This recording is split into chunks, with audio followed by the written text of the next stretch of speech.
So on to graph minors, and I'll do an introductory lecture today just on trees and minors of trees and so on. So and also some foundations about well-quasi-ordering that will not be central in the remainder of the chapter or of this part of the course, but it is background to why we consider minors at all. So it's the big carrot dangling in front of our noses. That is well-quasi-ordering by the minor relation, which we shall get to later. So let's start with this question that we already had about perfect graphs when we discussed whether perfect graphs could be characterized by forbidding some particular imperfect graphs, and the answer was yes, if forbidding meant excluding induced subgraphs isomorphic to those things. So let's get back to this general question of when is a graph property, when can it be characterized by excluding some particular examples of graphs that don't have this property. And the picture that we had and have again with respect to a different relation now we're talking about graph minors. So the graphs that are lower down are minors of the graphs further up. And the question is which property, so this is the universe of all graphs, right? The finite graphs, this is the empty graph, and then all bigger graphs up there. And the question was which graph properties P, curly P, I think we called it curly G earlier, can be characterized by forbidding some particular graphs as minors. And so, for example, the class of all, the property of being complete, the class of all complete graphs, can that be characterized by forbidding some minors? So are there some particular graphs such that a given graph is complete if and only if it doesn't contain one of those as a minor? No, of course not, because big graphs, complete graphs, get bigger and bigger, and they contain everything that you ever want. So graphs that are characterized by excluding something tend to form classes or properties that are sort of small in some sense, like the planar graphs. Planar graphs are characterized by forbidding K5 and K33 as minors, or topological minors. And they're small in the sense that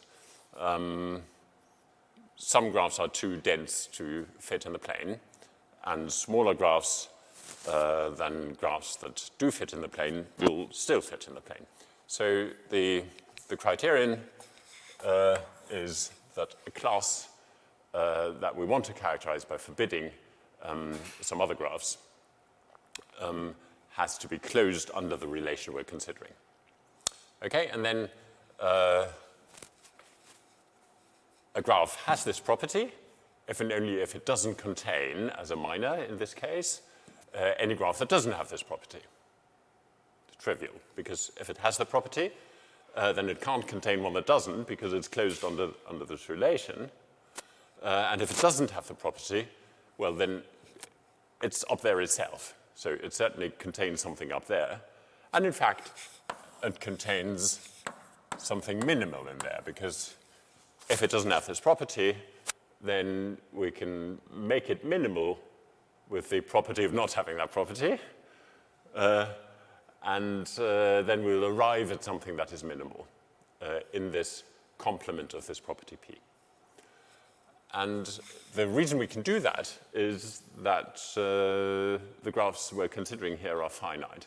So when you consider infinite graphs, you can have infinite descending chains. so graphs, proper minors of them, proper minors of them, proper minors of them, and you can go down infinitely long without ever getting to anything that's minimal in your class.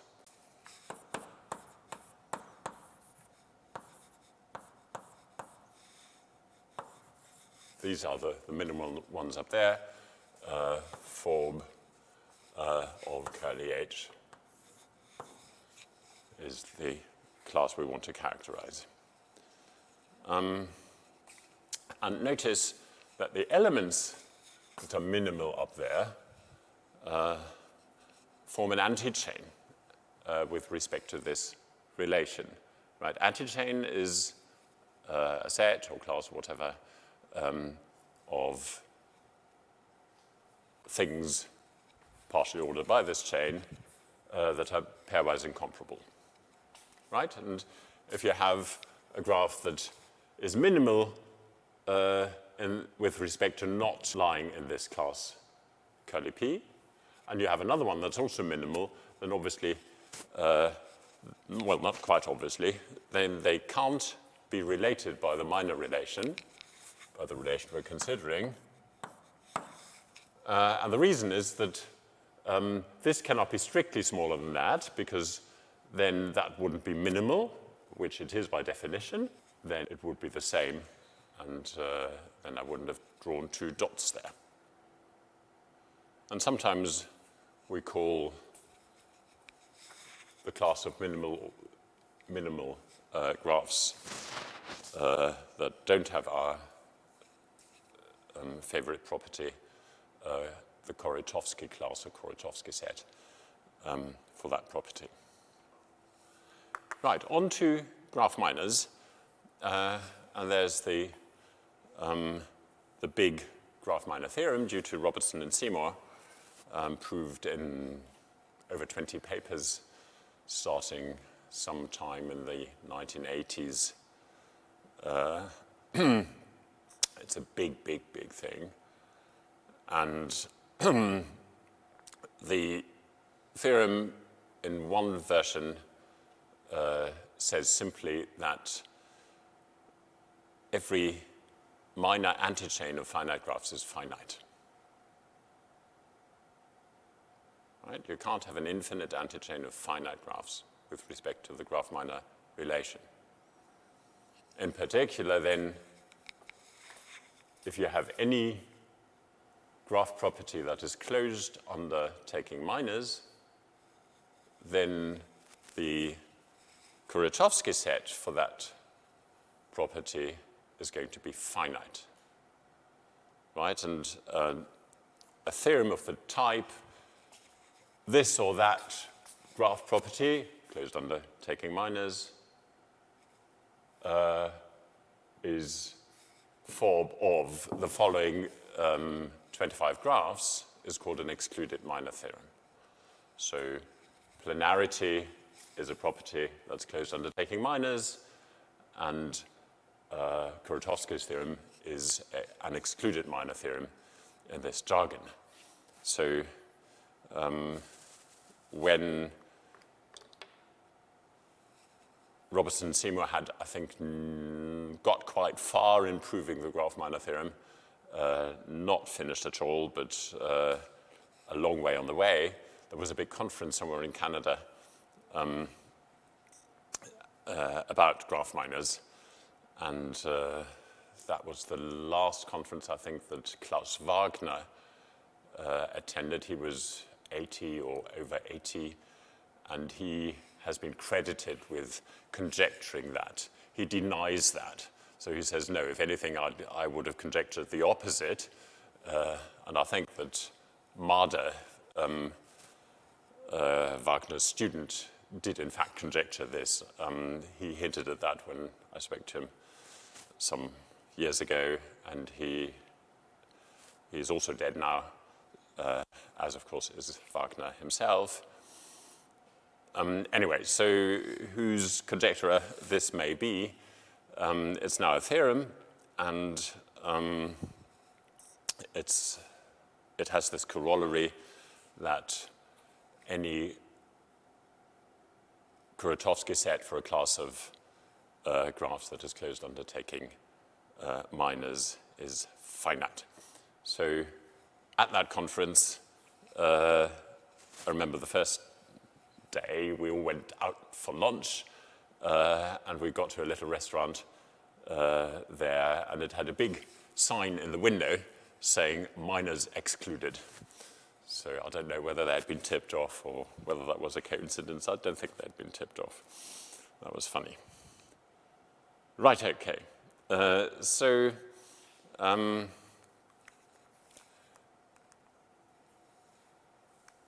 consequence of this fact that the Kuratowski set for minor closed graph properties are finite is that these properties can be polynomially tested in polynomial time.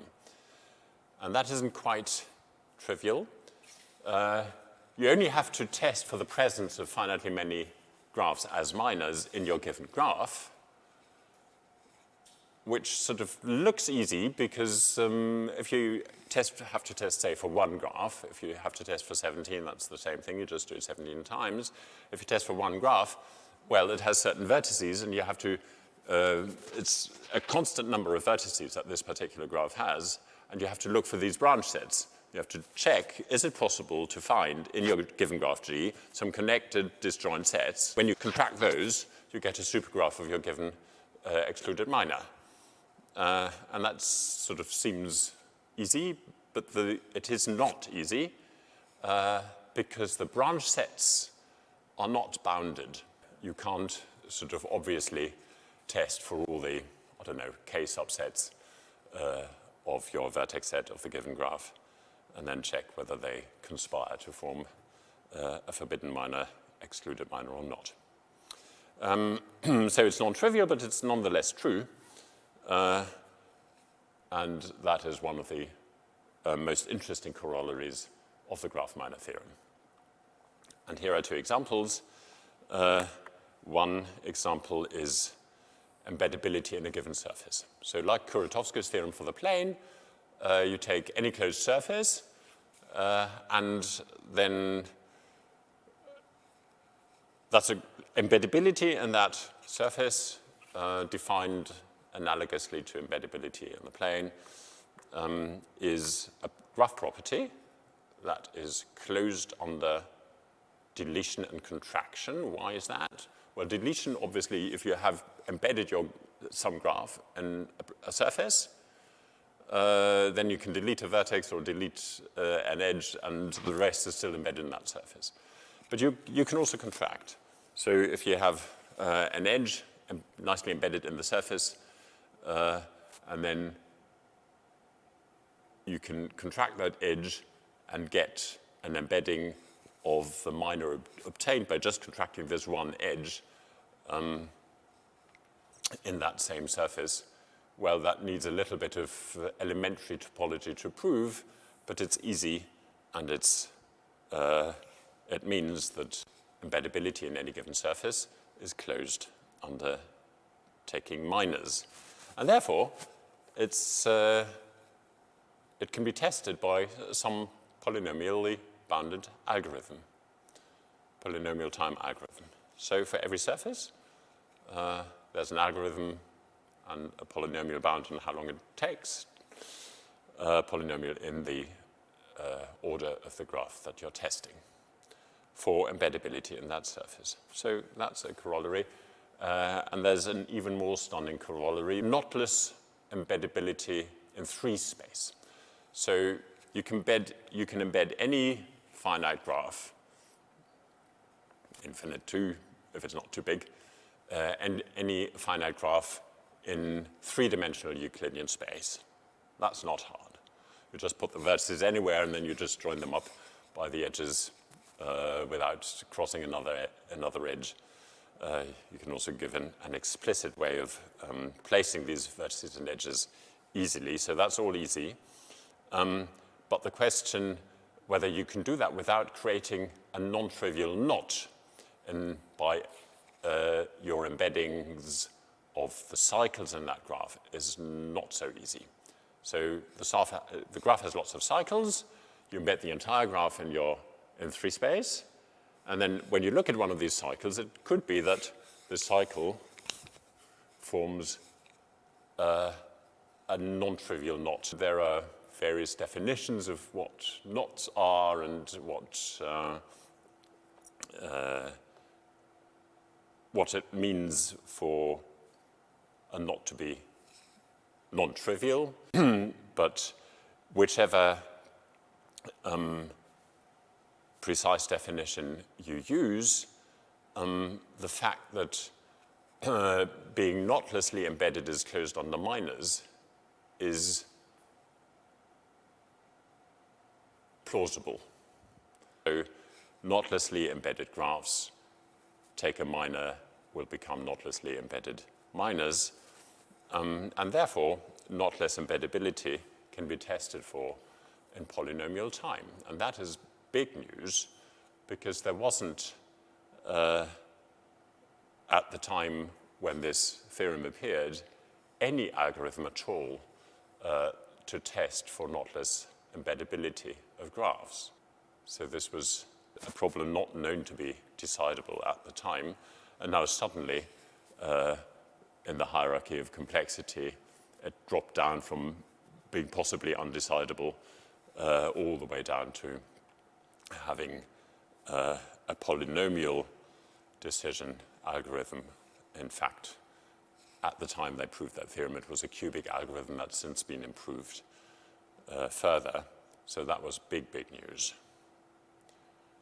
Okay, the graph minor theorem will be the topic for us in the rest of this part of the course. And we'll now look at an equivalent formulation of the way I stated it when I said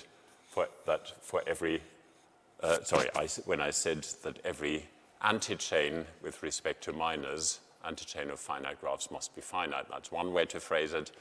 Another one is via well-quasi-ordering, which we'll see now. So a quasi-ordering is something like a partial ordering that isn't. So a quasi-ordering is a binary relation that's reflexive and transitive, but not necessarily antisymmetric.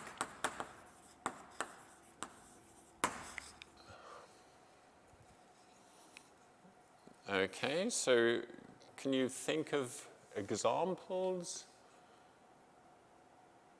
of quasi-orderings that are not, in fact, partial orderings, so where that really are not antisymmetric? Well, here's one for graphs.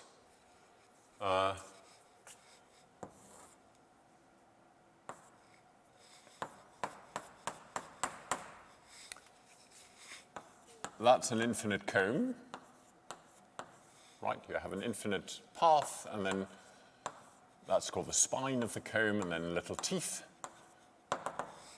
That's an infinite graph here. And you can take a subgraph of that, even an induced subgraph,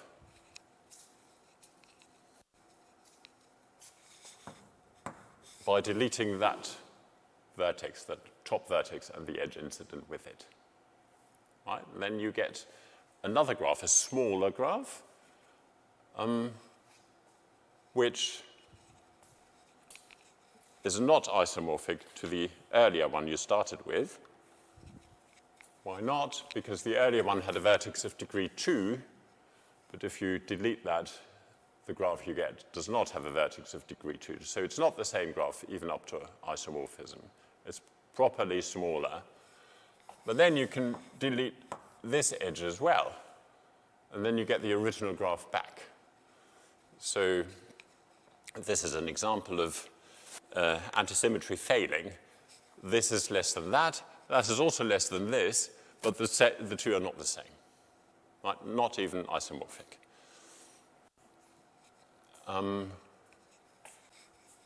Okay, so that's a quasi-ordering.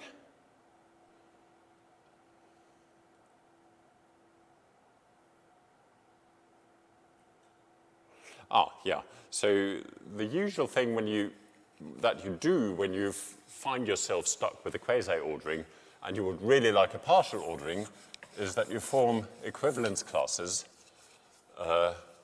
with respect to having this mutual relation.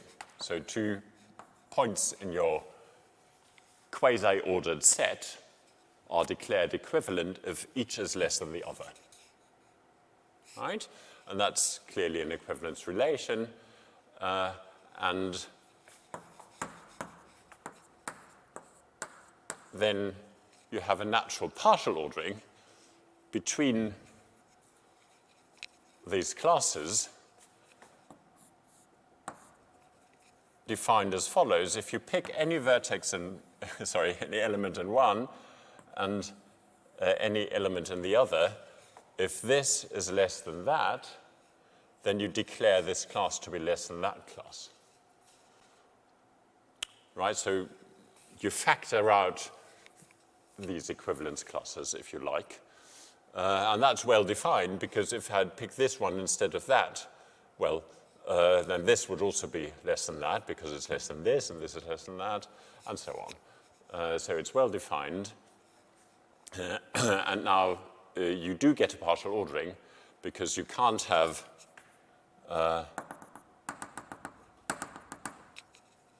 this relation the other way as well, because then the union of those 2 classes would be part of a bigger equivalence class. So you'd have a contradiction. Okay, so it's easy to get from a quasi-ordering that isn't a partial ordering the obvious partial ordering induced by it, namely by factoring through these equivalence classes. And now the crucial notion of well-quasi-ordering.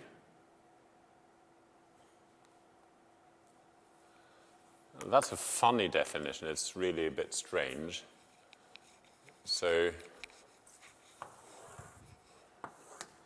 a well-quasi-ordering, wqo, should be a good quasi-ordering, but for some reason, I don't know why, people probably began life as an attribute that some things were well quasi-ordered or quasi-ordered well or something, and then a good quasi-ordering became known as a well quasi-ordering, but never mind. So it's called a well quasi-ordering now, and it's a quasi-ordering without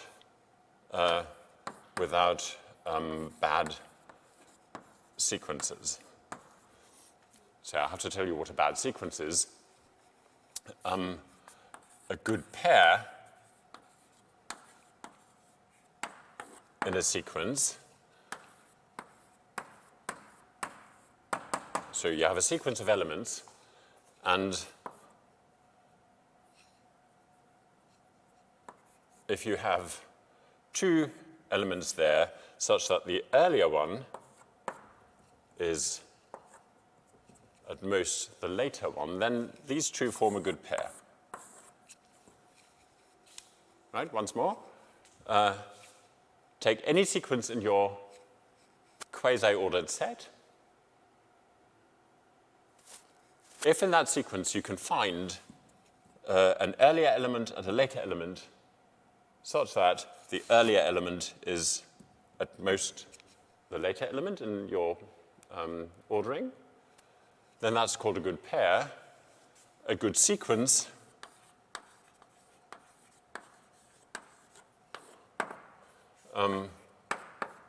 is one that has a good pair, and so a well quasi-ordering is any quasi-ordering in which every sequence is good, every sequence has a good pair. So you can't have infinite, strictly descending chains, and you can't have infinite antichains, that is in fact equivalent. All right, so as soon as you have neither infinite antichains nor infinite strictly descending chains, you are well quasi-ordered. Every sequence has a good pair. Or the other way around, if you're not well quasi-ordered, if there exists a sequence without a good pair, there is even one of those particularly bad sequences, one that has no relations at all, an antichain, or one that is strictly descending, where the reason that you don't have a good pair is that all the pairs are bad, not that some pair is missing. Okay, can you see a proof of that?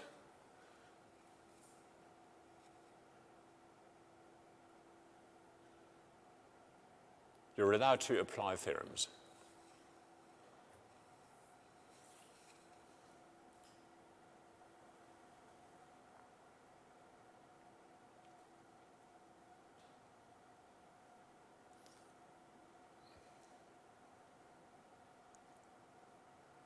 Well, let's throw a biggish kind of theorem at this little proposition.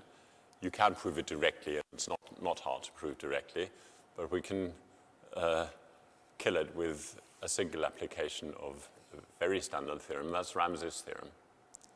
Right, you guessed it, okay. So take a particular sequence, take the complete graph on the vertex set that consists of the elements of that sequence. Color an edge green if it's a good pair, color it red if it's a bad pair. So if the earlier one is bigger than the later one, say strictly bigger, and color it amber if the two are not related. And then Ramsey's theorem hands you a monochromatic infinite subgraph. So there exists an infinite subsequence with the property that when you look at its edges, they're all the same color. So if they're all red, then you have found an infinite strictly descending chain. If they're all amber, you have found an infinite antichain. And if they're all green, you have found lots and lots of good pairs. You've even found an increasing subsequence, infinite subsequence, much, much more than one good pair. Okay, so if you're assuming that your quasi-ordering doesn't have infinite strictly descending chains, and it doesn't have infinite antichains, then when you do this to any given sequence, you can find lots of good pairs in it. So it has to be, your ordering has to be a well quasi-ordering. Your quasi-ordering has to be a well quasi-ordering. And in fact, you find an infinite increasing chain. Okay, that was easy.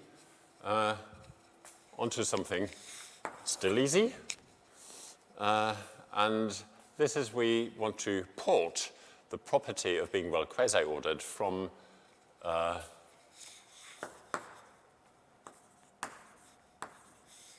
given set X to the set of all its finite subsets. I have to tell you what the intended ordering on these subsets is. Well, here's a subset, there's a subset, and this is called, this subset A in X is called less than that subset B of X. If we can map the elements of A injectively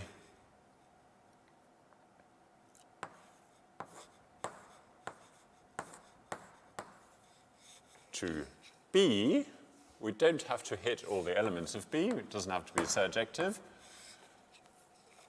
in such a way that each element of A is at most its image under this map, where the at most refers to the quasi-ordering or well-quasi-ordering on X. Right, so once more, we have a well-quasi-ordering on some set X. Then we're defining a relation on the finite subsets in this way. Take one finite subset, take another, and this subset is called less than that subset. If we can map its elements injectively to the other subset, so that every element of it is at most its image. And I've drawn these two arrows deliberately in this way. They're allowed to flip positions. So if this here is less than that, we're allowing the image of this to be bigger than the image of that, as long as this is less than that and this is still less than that. So flips are allowed. It doesn't in fact matter. So if this definition is satisfied, you can also embed in a way that doesn't contain these flips. So for example here, anyway, so that's the definition. And so let me prove to you that this is well quasi-ordered, if that is. Okay, warning. Here comes a false proof. And you are invited to interrupt the moment you see an error. Okay, here's the false proof. We're doing induction on the size of these sets.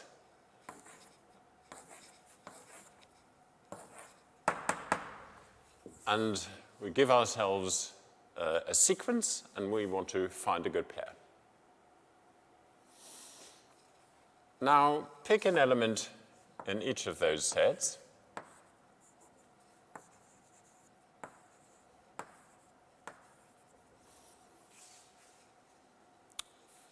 Then, amongst these elements, find an infinite increasing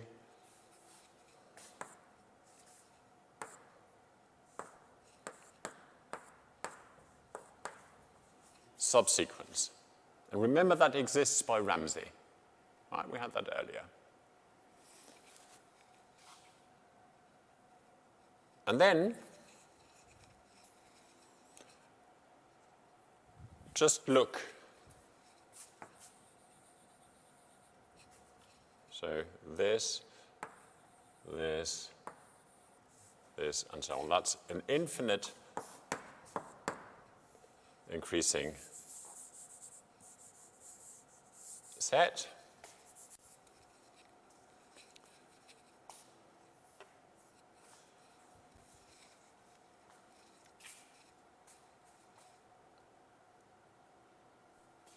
And now just consider the subsequence of these original sets that we had here, right, that we were considering. By induction, this subsequence of the top subsets, always without the colored point, by induction, these sets are smaller than the entire sets. There's a good pair in that sequence. So, for example, this already, for want of more space, suppose this subset here is at most that subset there. That means there exists this embedding of this upper part here into that upper part there, not necessarily onto. And we can extend this embedding by mapping this bottom point to that. And we have found a good pair of our original sets. End of proof. Nice proof.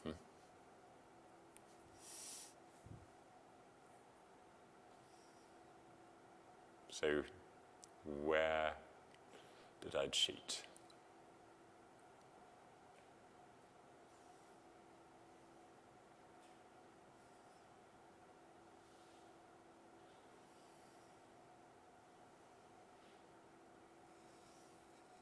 I cheated when I said, and now we apply induction. Because I said these upper sets are all smaller. At that point, if you were me and I was sitting the exam, you would say, what exactly do you mean by smaller? And of course, each of those is a subset of the original set, but so what? We need to encode this smaller somehow in the inductive statement in order to use the induction hypothesis. And we could do that if rather than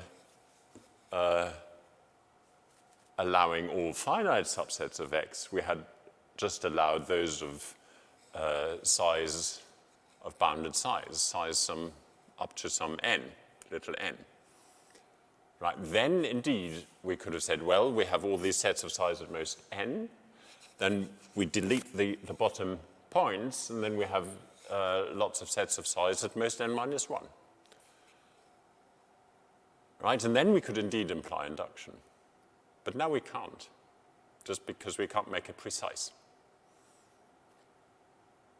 So that looks like a really sort of devastating counter example or disproof of the validity of this proof. But in fact, we can mend it in an ingenious way. And here's the ingenious way. It's called the minimal bad sequence method.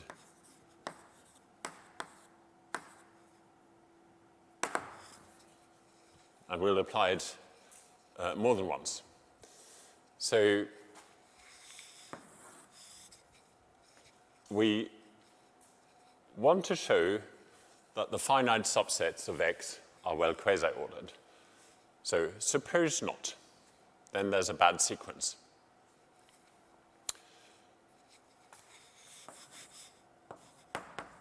Choose a bad sequence whose first element is small as possible. Right? In the sequence, in any bad sequence, they're all finite sets. So maybe you can find a bad sequence that starts with a set of 4 elements, but you can't find a bad sequence that starts with an element that has 3 elements. Right? Okay, once more. Amongst all the bad sequences, consider only those whose first set has smallest possible size. Then, from all those bad sequences, consider only those whose second set has smallest possible size. And continue in this way. So you'll be building an infinite sequence of sets, and it is going to be infinite, right? I mean, even if you're stuck with one particular sequence that you always follow from some point onwards, that's fine. So this is called a minimal bad sequence. And now we can do the same thing. Now we can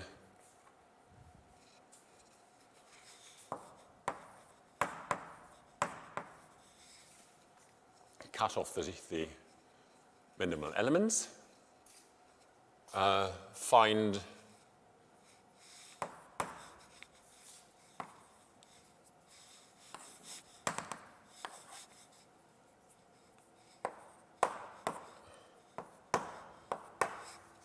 an infinite increasing subsequence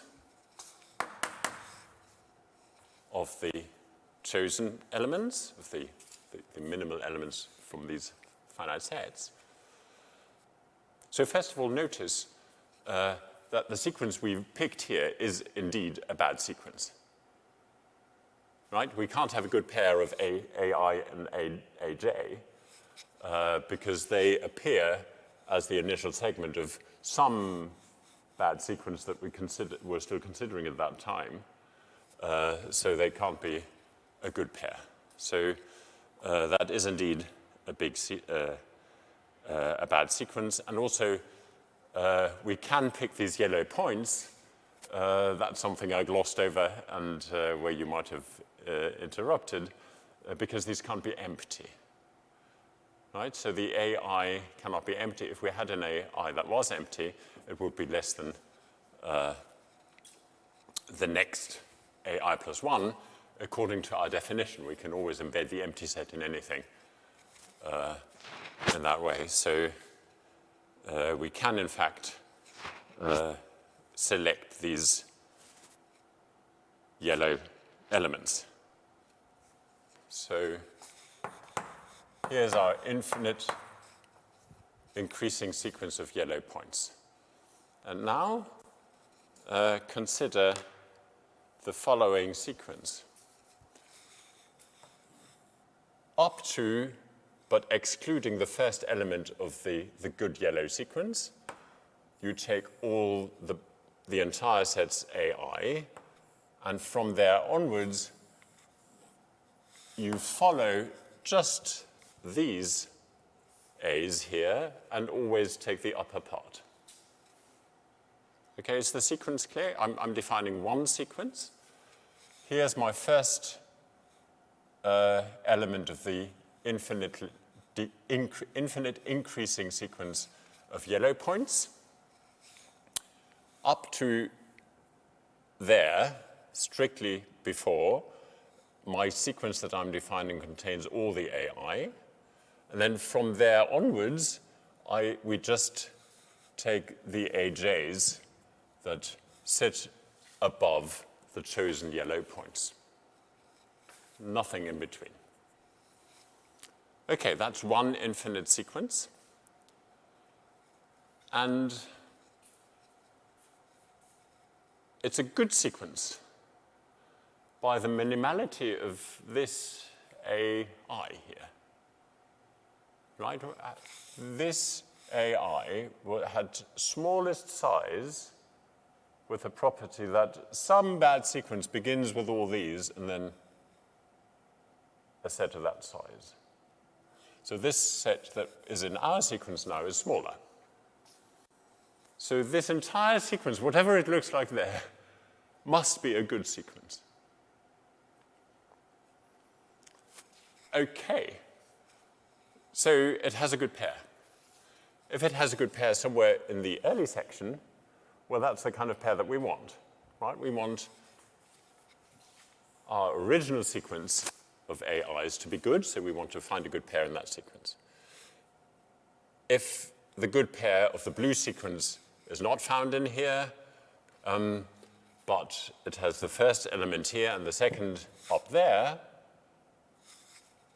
then that's also a good pair, right? Because if we had a good pair, let me draw it green, like this, it means that there exists an injective map from here to this subset here that satisfies some requirements that the image is always bigger than any point you start from. But then you can just take that injection, this map, as a map from this AI to that AJ, to the entire thing. That's still an injective map that satisfies whatever we need. So that would also give us a good pair in the original sequence. And if we get our good pair of two blue sets, then we do what we wanted earlier. We have our injection from here to there, and we just extend it by mapping this point to that point. And then we have a good pair in the original sequence, not all. So this proof is correct, or it's meant to be correct. And it's a very, very clever and useful technique called the minimal bad sequence method. Okay, so that's it for preparation. And now we prove the well-quasi-ordering theorem for trees, the graph minor theorem for trees.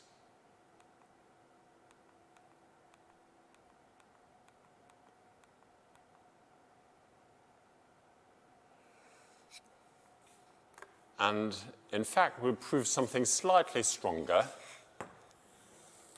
We'll base it on a strengthening of the graph minor relation that is defined as follows. If you have a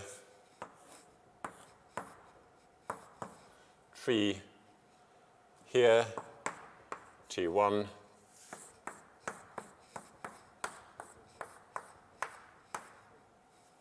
and a tree T2, then an embedding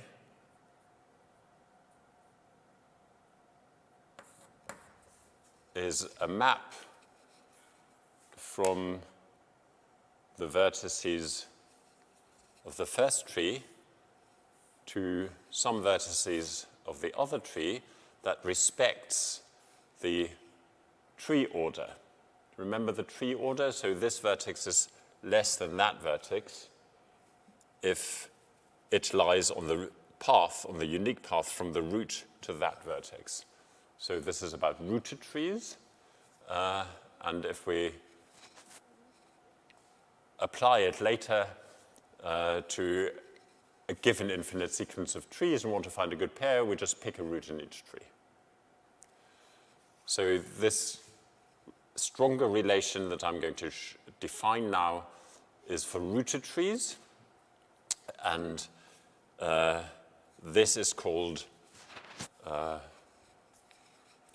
less than that tree if there exists an embedding of the vertices here to some vertices there that respects the tree order. So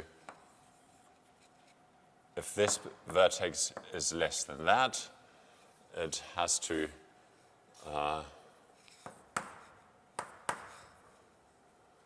say if this maps here and then this has to map to something higher than this in the right tree because it's higher than this vertex in this tree here. Okay, and this mapping from of the vertices of T, the first tree, to vertices of the second tree has to extend to a mapping of the edges, where an edge on the left has to map to a path in the other tree. So this vertex here might be R, okay. Might be mapped to this vertex there, and then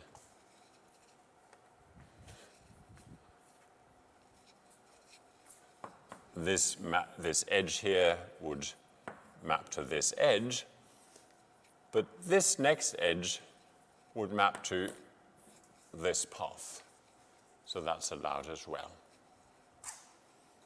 Okay, so once more a recap of this definition of when a tree T1 is less than a tree T2. This is about rooted trees. So each of these trees has a tree order on its vertices, and this is less than that if there exists an embedding defined as follows: an injective map from the vertices here to the vertices there that respects the tree ordering, and a map from the edges here between two vertices to paths in that tree between the images of those vertices here with a property that these paths only share their endpoints. So just like these edges here, this edge intersects this edge in that point. They have a common end. And then here, the image of this, which is this path, is allowed to meet the image of that edge, which is this path of length 1, in the appropriate vertex, namely the image of that. But if we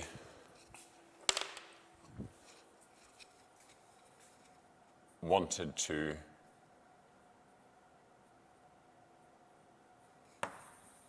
map this vertex here, then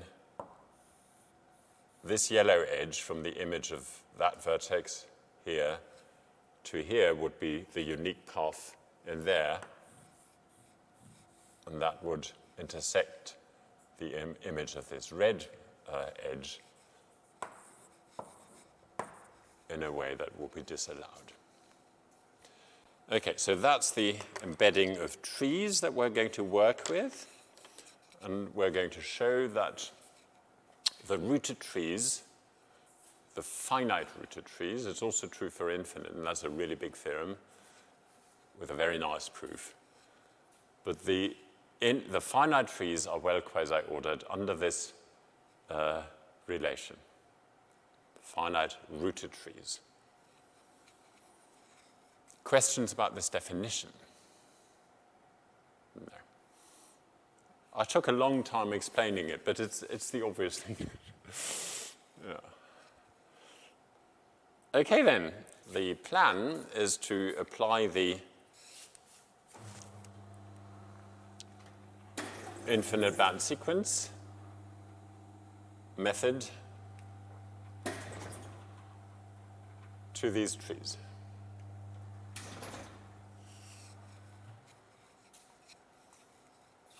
So let's try and do that.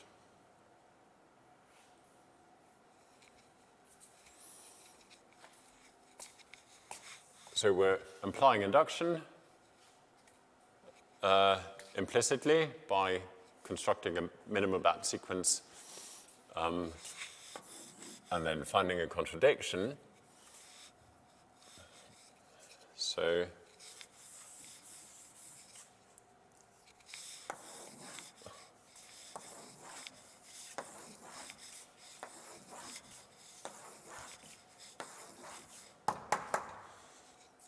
that's a minimum band sequence of trees.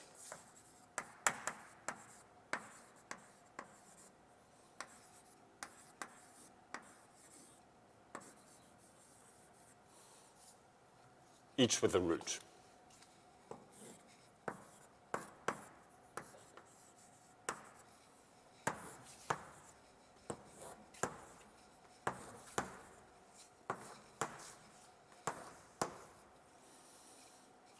Okay, so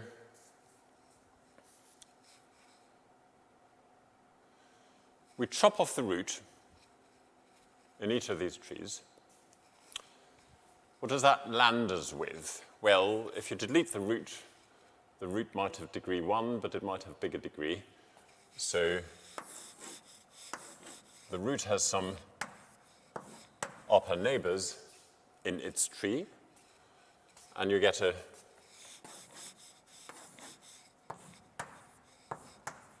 component of the rest of that tree after deleting the root.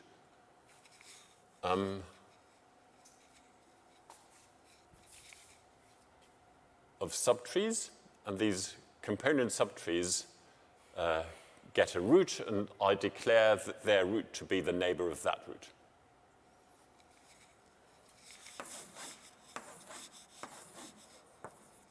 So for the root here, we look at all the neighbors, delete the root, then the up trees from these neighbors are the components of the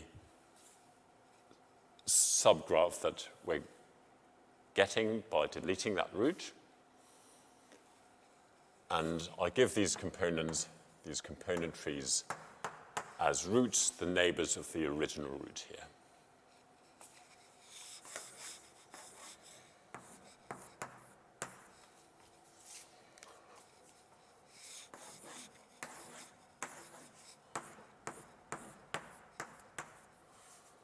And so on. Okay. Now, the plan is to use the Higman lemma, which I showed you earlier about finite subsets of a given well-quasi-ordering. I didn't attribute it to Higman at the time, so I'm doing that now. To these finite sets of trees.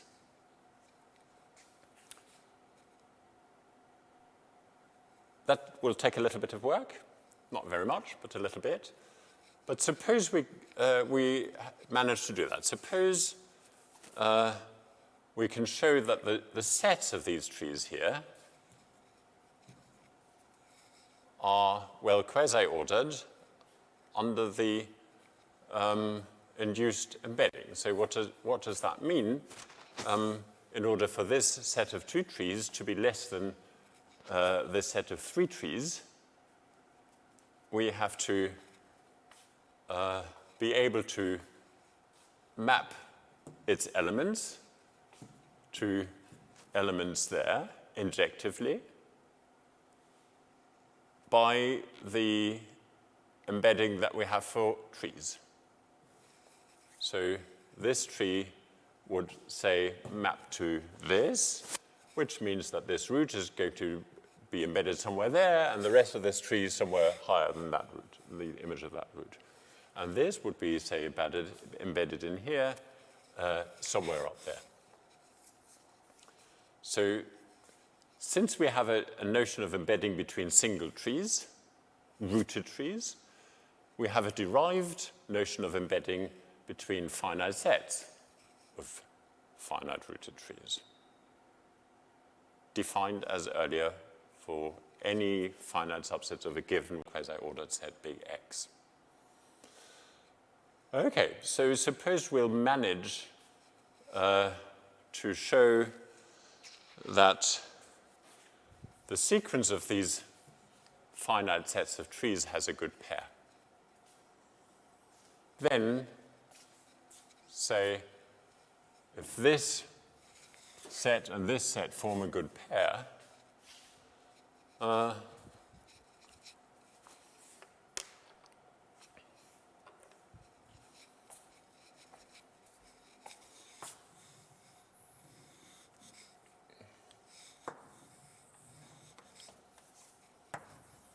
then we can find an injective map from its elements, from the set of those two trees to the set of those three trees. So, for example, the green tree here is mapped to this, and mapped by our tree embedding, which means that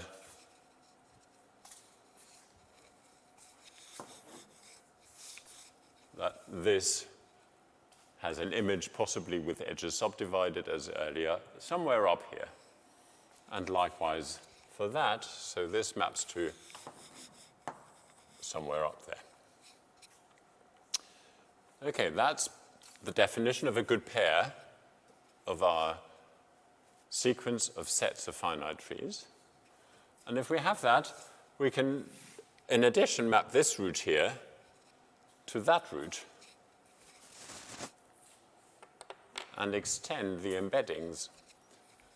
So this root here gets mapped to this root, and now we have to combine these two tree embeddings to incorporate the image of that root here to one tree embedding of the union. But that's easy, because from here, from this root, we just go into the image of this tree, which is this component, by the unique edge that takes us there.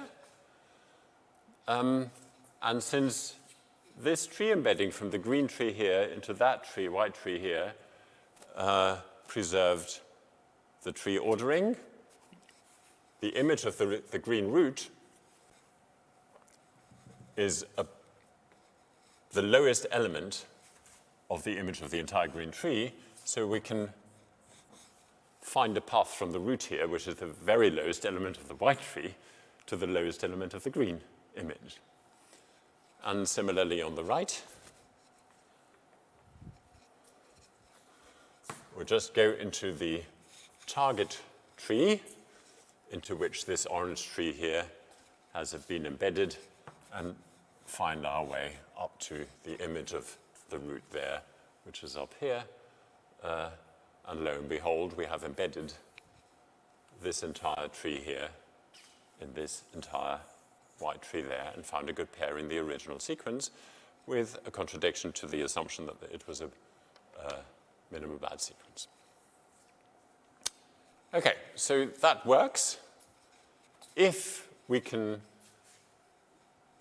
get this approach to work and show that by Higman's lemma, the sets of finite trees up here are indeed have a good pair. Okay, in order to apply Higman's lemma, what do we have to show? Well, we have to show, or it would suffice to show, that the entire set of all the component trees that arise here is well quasi-ordered. Because then that would be our big set X, our set big X, the set of all these component trees, all of them. And Higman's lemma says that if big X is well quasi-ordered, which is what we have to show, then the finite subsets are well quasi-ordered. And so here we have a particular sequence of finite subsets. So that will have a good pair. And then we can complete the proof. So it remains to show that the set of all little trees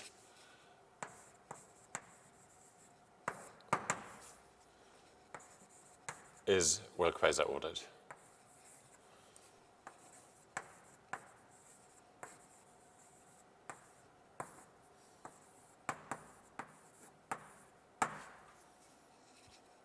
Suppose not. Suppose there's a bad sequence.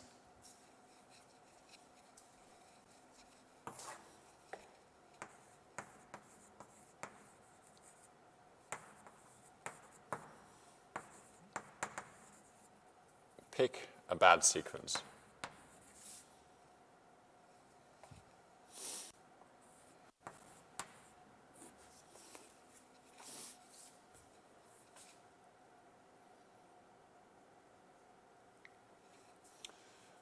So, for example, this is the first T1, T2, and so on.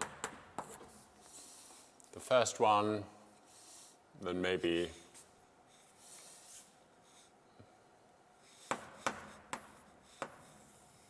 this is the second, maybe this is the third, this is the fourth, and so on. We don't have to find a tree in each of these finite sets. I'm just using the space economically, right? But just some finite, some bad infinite sequence of little trees. And it sort of jumps back and forth in any old way. Okay, so now look at the earliest big tree that has an element of the red sequence amongst its upper trees. This is the earliest one. And now we do the same as we did in that proof. We look at the sequence of the following trees. Take all the big trees, all of them, up to that occurrence of the first red tree. The first red tree doesn't have to be T1. It's just the earliest tree that, from the red sequence. Take all the big trees up to there, but not here, and then latch onto that red sequence from there on. So we'd be continuing with T2, then not this, T3, and then T4, and so on.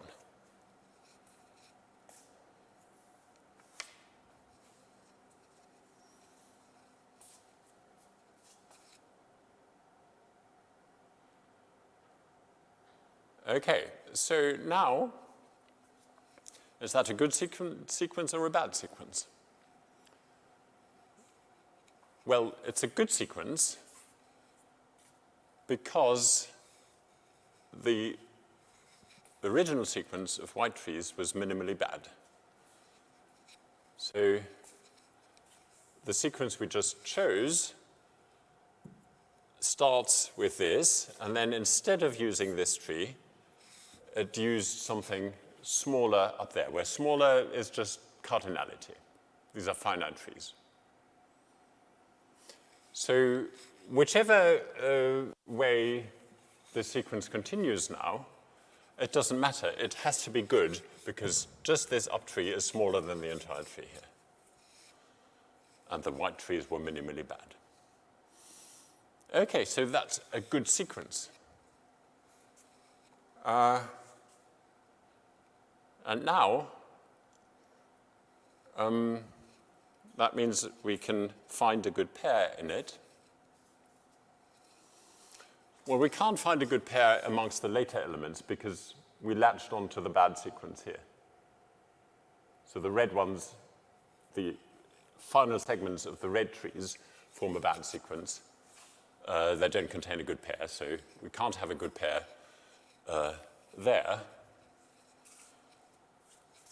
If we have a good pair initially here, then that's what we want. Or we get a contradiction as well, because the white trees form a bad sequence, even a minimal bad sequence.